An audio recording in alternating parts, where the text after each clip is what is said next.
kakahanap nyo ng butas sa inyong kalaban, kayo tuloy ang nakikitaan. Ako po muli ang inyong lingkod, Tagapanood TV. Welcome back po dito sa ating YouTube channel at Facebook page. Maraming salamat po mga tagapanood sa inyong walang sawang suporta at pagtangkilik po dito sa ating channel. At kung kayo'y bago lang po na napadaan dito sa ating channel, iniimbitahan ko po kayo na mag-subscribe. Hit nyo na rin po notification bell para lagi po kayong updated sa mga video pa na ating ilalabas. So simulan na po natin ang ating reaction video sa araw na to mga tagapanood. Total wala naman na tayong hinihintay pa.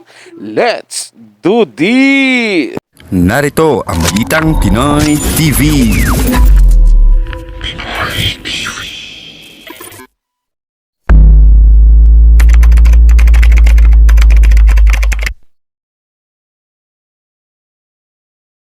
Alright, busog sa inyo mga kababayan. So ito pong pag-uusapan natin mga kababayan ay yung mga kapalpakan na naman na nangyari dito sa fake Bulaga. Eto, matatalakay na naman natin dito at mapapag-usapan natin yung pasimpleng banat ng isang netizen dito kay Boboy Villar. Pero bago natin pag-usapan yan, ay nais ko po muna sabihin sa inyo na kung kayo po ay bago pa lamang po sa ating YouTube channel, hinihikayat ko po kayo na huwag niyo po sanang kalimutan na i-like etong ating live streaming na ito at huwag niyo na rin pong kalimutan na mag-subscribe sa ating YouTube channel. Hit niyo na rin po yung ating notification bell para lagi po kayong updated sa tuwing mag-upload po tayo or magla-live ng mga ganitong mga klase ng vlog or live mga kababayan or video. Kasi maraming nakakatuwa akong topic na nakita. Tulad na lang nito mga kababayan, yung vlog, yung live kahapon ng G Sagetli na kung saan, kahapon ko pa itong nakikita, na ito daw pong si Boboy Villar, nag-zipper, kaso sa harap ng kamera. At hindi lang yon mga kababayan, napakarami nang nangyari sa bidyong yon na hindi po napansin ng mga netizen na papansinin natin ngayon. So eto mga kababayan, umpisahan agad natin itong ating talakayan. Ano bang unahin natin? Yun bang kumakalat na utong? Yung nangyaring kapalpakan na kumakalat na utong ba? Di ba yung unahin natin? O ito muna kay Nanay Christopher Men? Pero mas maganda siguro mga kababayan, ito na lang muna. Next na lang muna natin yung kay Nanay Christopher Men. Unahin muna natin itong kumakalat ngayon na kung saan daw ay talagang ikino-call out ng taong bayan ng NTRCB dahil mga kababayan dito sa dito sa video nitong si Cassie.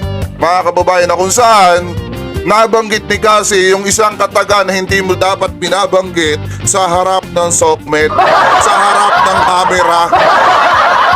Ayan, mega love shoutout po. Shoutout sa 184 na nakatutok sa atin. Maraming salamat po sa panonood Thank you po sa pagsuporta mga kababayan. So ito, unahin na muna natin itong putong issue na ito mga kababayan. So ito, umpisahan agad natin itong putong issue.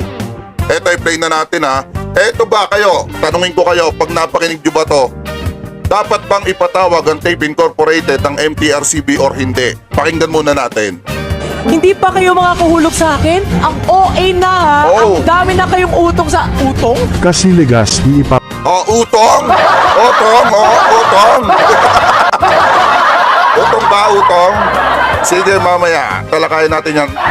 Ayan, ito mga kababayan, pagpatuloy pa natin. Alam nyo, hindi dapat mapapansin ng taong bayan, hindi dapat mapapansin ng mga netizen yung utong issue na ito kung hindi inulit-ulit at hindi nag-sorry sa harap ng kamera itong si Cassie. Mga kababayan, hindi dapat yan mapapansin. Eto, pakinggan pa natin.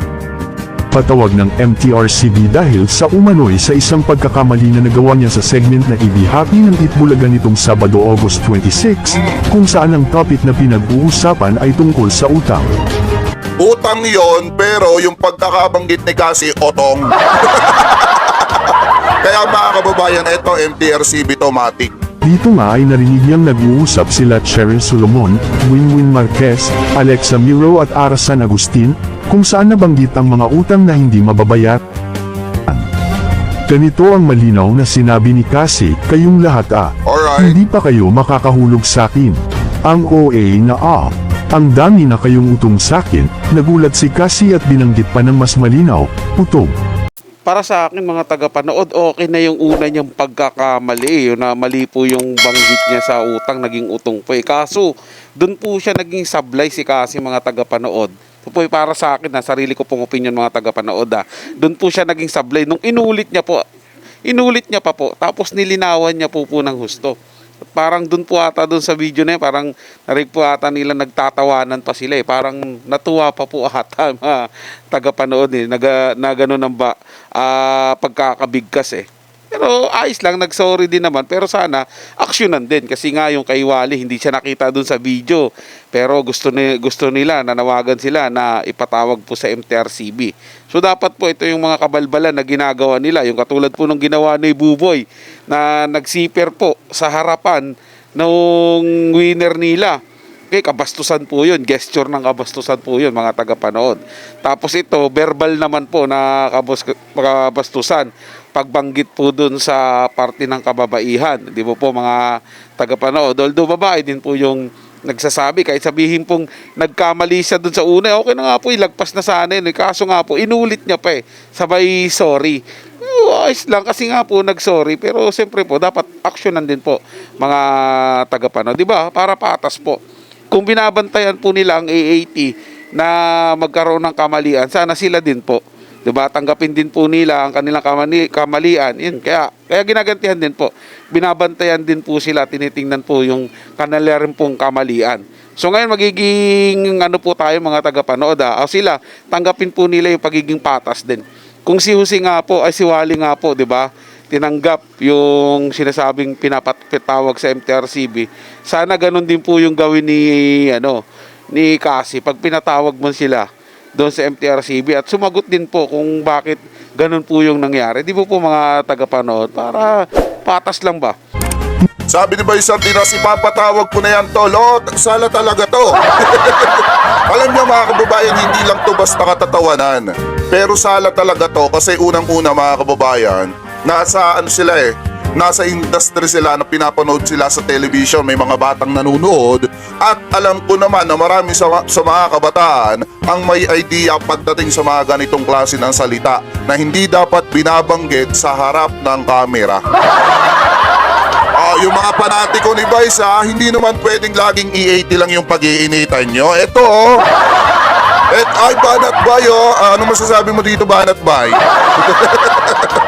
Ay, Banat Bay, ito, tingnan mo to. Ano masasabi mo dito, Banat Bay? Ano masasabi mo? Bis na utang ay utong ang nasabi niya. Hindi pa kayo mga kuhulog sa akin? Ang OA na ha, ang dami na kayong utang sa akin. Di ba? Hindi dapat yan halata ng taong bayan eh. Hindi dapat yan maahalata. Kaso nga lang, inulit pa. Tapos yung ekspresyon ng mukha nitong si Cassie, halatang halata mga kababayan na may mali sa kanyang sinabi. Baka sabihin ng iba, "Hey Sir Jake, bakit naman pinag-iinitan mo na naman ang tape kababalik-balik mo pa lang?" Wala mga kababayan, mali. Hindi naman pwedeng sabihin natin hindi mali yung sinabi dito. Kita nyo naman halata naman sa mukha na nagkamali siya. Diba? Magpatuloy pa natin. At saka mapapansin nyo dito mga kababayan yung ito, yung expression ng mukha nitong si Marquez. Halatang-halataan nyo naman, pagka may maling sinabi yung kasamahan mo, makikita nyo sa mukha yan ng kasamahan niya. Dito makikita nyo halatang-halata yung mukha nitong si Marquez mga kababayan na kung saan medyo alam nilang dihado. Diba? Kaya sabi dito ni Ma'am Mary May, anyari, saan ka nagpunta? Tagal mong nawala. Marami po tayong nilakad. Marami tayong pinuntahang lugar. Ayan, inulit pa niya, yes. Inulit pa niya. Kaya mga kababayan, sablay sila dito sa pagkakataong ito. Ano pa ipagpatuloy pa natin?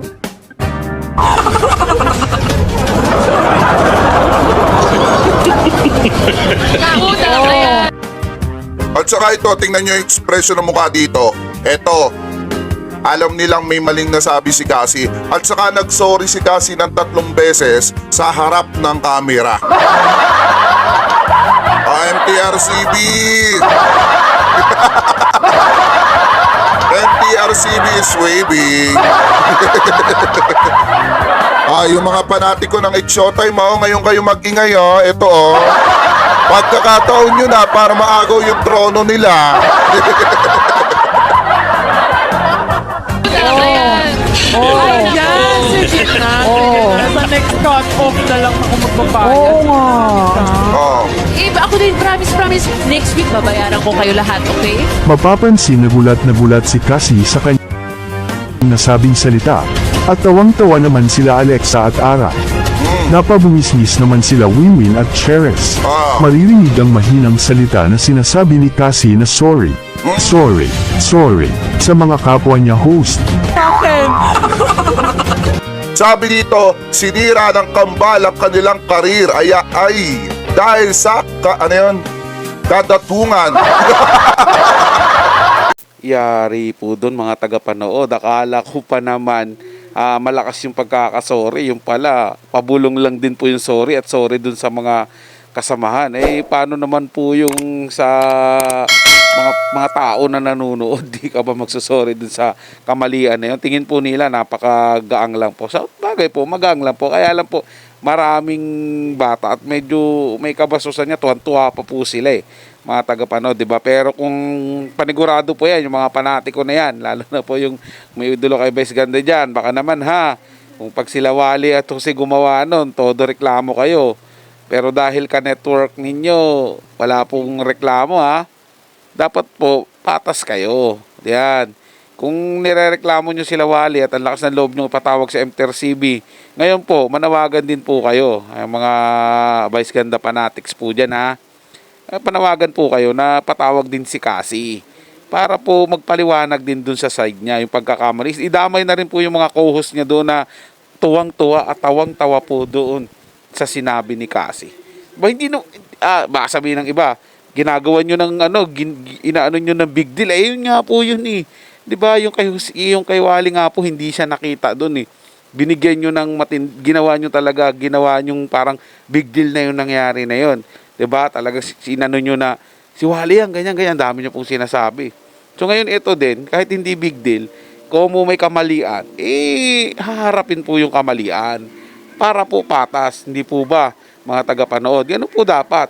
Kung pagkakamali mo, kailangan yung hingi ng kapatawaran at pagsisihan at hindi na po ulitin. So yun lang po mga tagapanood, naway nagustuhan nyo po yung paksang ating tinalakay sa araw na ito. At kung kayo bago lang po na napadaan dito sa ating channel at gusto nyo po yung mga gantong content, huwag nyo po sanang kalimutan na mag-subscribe. I-hit nyo na rin po notification bell para lagi po kayong updated sa mga bago pang video na ating ilalabas. Share, like, and comment din po kayo mga tagapanood, ating ang babasahin at pupusuan. So hanggang sa muli po, ito niyang Tagapanood TV. Komento at opinion lamang, wala pong personalan. Paalam po at mabuhay po kayong lahat.